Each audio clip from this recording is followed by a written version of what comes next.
আপনি কি জানেন আপনার হাতের স্মার্টফোনটি আসলে কিভাবে তৈরি করা হয়? আজ আমরা একটি আধুনিক ফ্যাক্টরিতে যাব, যেখানে প্রতিটি ধাপের প্রযুক্তির অদ্ভুত জগৎ লুকিয়ে আছে।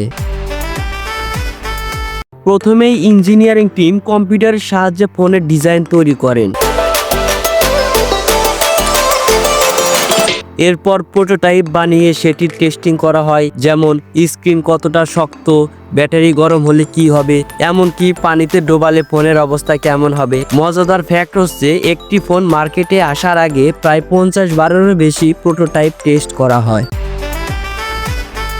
ফোনের হার্ডওয়্যার পৃথকভাবে তৈরি করা হয়, যেমন প্রসেসর, ব্যাটারি এবং স্ক্রিন। সিলিকনের ওয়েফারের ন্যানো স্কেল ট্রানজিস্টর এসিং করে তৈরি করা হয় processor. 3.7 volt lithium ion cell দিয়ে তৈরি করা হয় ব্যাটারি প্যাক। ওলেড প্যানেল পিক্সেলগুলো আলাদাভাবে ক্যালিব্রেট করে স্ক্রিন তৈরি করা হয়।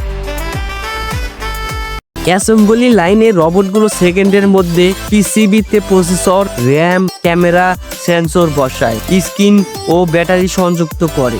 স্ক্রুড্রাইভার রোবট প্রায় 20টিরও বেশি স্ক্রু অটোমেটিক্যালি টাইট করে। মজাদার ফ্যাক্ট হচ্ছে, একটি ফোন অ্যাসেম্বল হতে 30 থেকে 60 মিনিট সময় নেয়।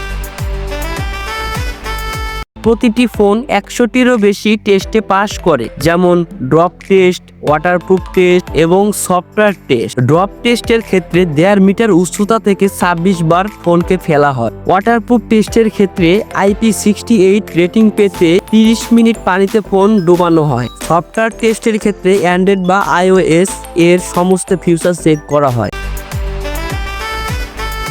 শেষ ধাপে ফোনটি বক্সে প্যাক করা হয় এবং বিশ্বের 100টিরও বেশি দেশে পাঠানো হয়। এই ফোনটি আপনার হাতে পৌঁছাতে প্রায় 15,000 কিলোমিটার ভ্রমণ করতে হয়। একটি ফোন তৈরি করতে প্রায় 500টিরও বেশি মানুষের পরিশ্রম লাগে।